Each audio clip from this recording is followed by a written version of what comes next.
Hi, guys, and welcome back to the Vanishing Hour podcast. I'm Snow, and today we are diving into the super eerie disappearance of Laureen Ann Rahn. This is actually a fairly new case to me. It isn't one I had heard of until I started researching for this particular podcast, so this was very intriguing for me, to say the least. Lots of different theories and open-endedness going on here, so I'm just going to jump right in here because we got a lot to talk about. So a little backstory into Laureen. She was born April 3rd, 1966 in Manchester, New Hampshire, where she resided up until her disappearance. She was raised solely by her mother, Judith.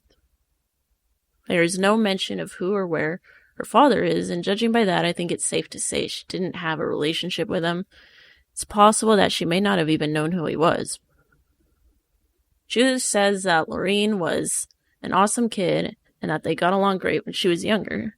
She was super smart and doing great in school, very obedient, and didn't give her any sort of problems. She also said that they pretty much just did everything together, which honestly sounds like every single mom that I've ever known. My mom was the exact same way. My mom worked 4 jobs, but still found some way to helicopter the crap out of my sister and I, and we pretty much did everything together as well. My mom dragged us along to every social event she had, including dates, the few that she did have, and it said that Judith did the same thing. It was very rare for her to ever leave Laureen out of anything she did, which makes this case a little more sad for me, at least from a mother's perspective. Things did start to change, however, once Laureen became a teenager. Nothing crazy or anything, but she did start to do the angsty, rebellious teen shit we all know and remember.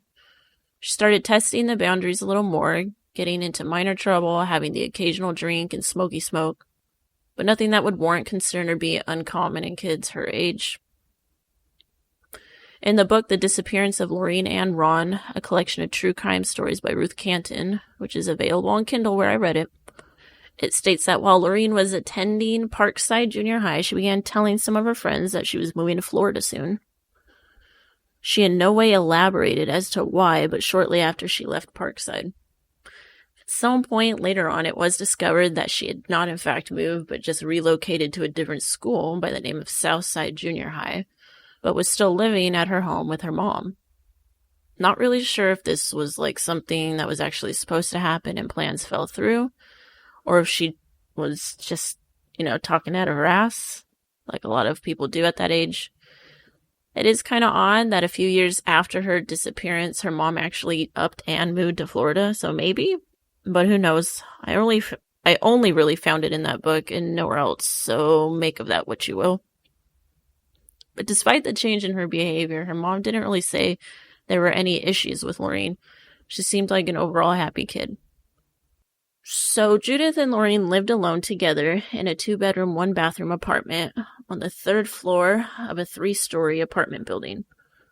Now, there's a little bit of confusion in regards to the physical address. Most sources state it was located at 289 Merrimack Street, while the New Hampshire Department of Justice cold case website states that the night of the disappearance, they actually reported to 239 Merrimack Street. They are maybe a football field's length apart from each other, and while most people just agree that it is in fact 289 Merrimack, this inconsistency really fucked me up. We will get into it more when we get to the theories as to what happened, but I just wanted to plant that little nugget in there so that we can bring it up later. But back to the apartment. So for me, these buildings, because I had to Google Maps both of them, don't match what I picture to be an apartment building.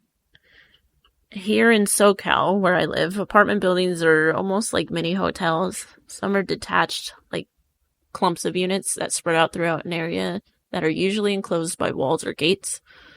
And some are just literal mini hotel buildings. When I read up on the night of her disappearance, my mind started painting this picture of like a big dark building housing hundreds of people, and it was a very creepy mental image. But the second I looked up the actual apartment building, it brought this to a whole new level of creepy. Both buildings look very similar. They are these tallish, narrow, and long buildings. They are both currently white, although I couldn't find any photos of what they looked like back then or even anywhere close to that time period. They seem too small to be called an apartment building, again, comparatively to what my definition is of apartments. They house about 6 to 9 units tops, and from the outside at least, I just struggled to picture how 6 to 9 1 to 2 bedroom apartments fit in there. It has an oldish feel to it, even in today's photos, and from what I could find, they were both built between 1908 and 1910. Now, all the other buildings in the area have the same general look and feel to them, some a little bigger, some a little smaller, but it's a theme, and it's not uncommon for the area. I really just felt like inserting this information because it was creepy, and I felt it needed to be mentioned, sort of to help you paint this creepy fucking picture I'm already mentally painting as well. So at the time of Laureen's disappearance, she was 14 years old. Judith had been dating a tennis player. His name is not mentioned for whatever reason. Also, I'm not sure if it's who she later marries either. But essentially, almost every Saturday, Laureen would accompany her mom and her mom's dude to out-of-town tennis matches. However, this particular Saturday was different. This Saturday was April 26, 1980, and it was the beginning of spring break for Laureen. It's said that Laureen really enjoyed these outings with her mom and unnamed man that mom is dating, and that she looked forward to them, but this weekend Laureen actually asked her mom if it was okay if she stayed home alone and just enjoyed the beginnings of her week-long vacation. Now, okay. This is where my mom bullshit radar would just start going off if I was Judith. If my kid, who always enjoys these trips, I take them on and looks forward to them, and who is attached to my hip practically, just decided to tell me, actually, Mom, I'm going to sit this one out. I want to stay home and chill alone, quietly, because spring break. I would be seriously questioning how stupid my child thinks I am. I mean, bullshit bells are just in full swinging motion right now. Which, I mean, I don't think there's a single kid on this planet that can say they never lied to their parents about just wanting to relax and chill when in fact they planned to do the opposite. It's like one of the many rites of passages for teenhood. You just do it. So on Laureen's end, it's not weird. But I feel like Judith must have been like, wow, you didn't even try to hide that. What did you? But okay, baby, I'll let you do you. Because guess what? Judith says, all right, cool. Just don't be a dumbass, lock all the doors, and don't let anyone in. And with that, she heads out, not knowing that this is the last time she will see or speak to her daughter. So Mom is gone, and that's when Laureen decided to invite some peeps over. All accounts state that a female friend, about the same age as her, and in some cases being referred to as Kristen, but that hasn't been confirmed, but we will call her that anyway, came over along with at least one male. Some sources state two, but the second male was never confirmed. The age of the male friend varies. A source said he was of similar age, but the consensus seems to be that he was over the age of 18, possibly 21, which, ew. Anyway, Kristen and an unnamed man-boy arrive at Laureen's home. Some sources say that it's possible the man-boy brought the alcohol with him, and some state it's possible that Laureen was able to get it from a local little mini-mart type store not far from there. But either way, the kids spent the evening popping beers and sipping wine. Their level of intoxication is never made clear, and that is kind of a bummer. I feel like that would be vital to the info that is later given. But anyway, at some point during the night, Man-Boy says he hears voices out in the hallway. And it's not mentioned if it's male or female or both, but it is plural. And fearing that Mama Judith has returned earlier than expected, he bolts to the back door to avoid getting himself or Laureen into any sort of trouble. Man-Boy states that Laureen lets him out the back door. Now, mind you, they are on the 3rd floor. And he specifically states that he hears Laureen lock the door behind him. He says after leaving the apartment, he just went home. So it turns out the voices Man-Boy heard were not Mama Judith, because Mama Judith doesn't actually return home until 1:15 a.m. Now, this is the part where I literally want to shit my pants. So Mama Judith steps into the apartment building, 1st floor, and is taken aback by how dark it is in there. Now, remember what I said earlier about this being a not-so-typical apartment building that I'm used to at least, but rather a long, narrow, slightly bigger than the average house, but still a 3-story building? Yeah. Just a touch claustrophobic for my taste, to say the least, and honestly, there's nowhere to run if someone was to just fucking bum rush you from out of the darkness that is this apartment building / narrow hellhole that Judith calls home. So that's the first thing she notices. As she makes her way to the second floor, she also notes that it's dark here as well.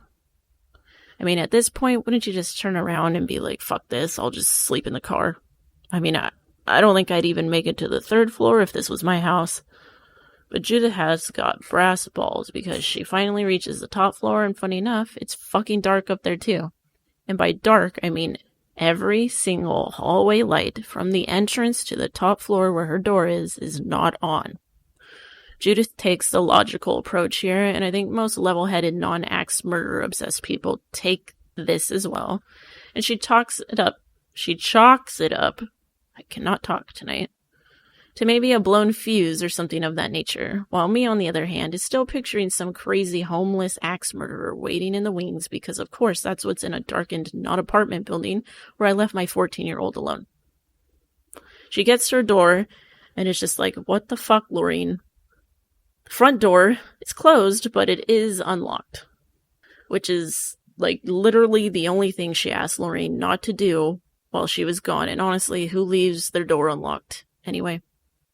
So she discovers the unlocked door, and I can just picture the sheer annoyance as she gets into the apartment thinking, really, Laureen? Really? But as she comes in, she also notices that not only is the back door unlocked, but it is slightly ajar. Ugh. Immediate full-blown panic. As if the hallway to hell wasn't bad enough, you have a fucking breach in your home, and psycho-homeless axe-murdering son of a bitch is now running rampant in the shadows, waiting to pounce. This is what my mind would be thinking, as I'm probably fucking screaming my goddamn head off. But you want to know what Mama Judith does? She walks over to the door, shuts it, and locks it. Done. She then proceeds to check on her daughter. Now, this is where the story starts to split off a little, so I'll give both accounts. Account number 1 is Mama Judith peers into Laureen's room and sees the shape of a person sleeping in the bed and just assumes it's Laureen and just heads off to sleep. A little while later, she apparently just randomly wakes up and decides to check on her daughter again, and at this point realizes that that is not Laureen at all, but rather Kristen asleep in Laureen's bed. It's said that Mama Judith asks her where Laureen is, which... wouldn't your first question be, why the fuck are you sleeping in Laureen's bed? Or why are you here? Or just a simple, what the fuck are you doing? I feel like that would be my initial response, not, oh, hey, sorry to disturb your slumber, but have you seen Laureen? Is she here by any chance? But anyway, Kristen says that Laureen took a blanket and pillow, went and crashed on the couch. Mama Judith sees the blanket and pillow and appears to have her first official, oh fuck, moment, and realizes that Laureen is not there. She quickly remembers the unlocked front door and the open back door, and she jumps on the horn with police. Now account number 2. Mama Judith closes and locks both doors, peers in on Maureen as she sees the lump that she assumes is her daughter, sound asleep, and heads to her room to begin her nightly ritual before heading off to sleep. Apparently, this nightly ritual was a fucking mission because by the time she finishes, she goes back to check on Laureen once more and maybe rip her a new one about the reckless door shit she had going on, and that is when she realizes that Laureen Lump is in fact Kristen Lump. Again, Kristen explains that Laureen took Blinky and Pillow to couch to go night-night, only she is not there. Mama Judith notes that anything of value to Laureen is still in the house, including her purse, her new shoes, and wallet. She then gets on the horn with police. Both accounts state the call came in at 3:45 a.m. Due to this, I'm more inclined to believe account number 2. It just makes more sense to me than her going to bed only to randomly wake up to check on her daughter. Unless she felt she had to check on her, in which case, why the fuck did you go to bed to begin with? So at this point, the initial investigation begins. The police arrive at either 239 or 289 Merrimack Street, still kind of unclear. They immediately notice the dark-ass hallways, too, and are like, that's fucking weird, but they head up to the 3rd floor. They begin asking Kristen some questions and getting an idea of what happened that night. Kristen tells them they had been drinking and that at some point she went to bed, and shortly after, Laureen grabbed the blanket and pillow and went to sleep on the couch, where she just assumed Laureen was until Mama Judith ripped her from her slumber and was like, where the fuck is Laureen? Police ask Judith if anything seems to be missing from the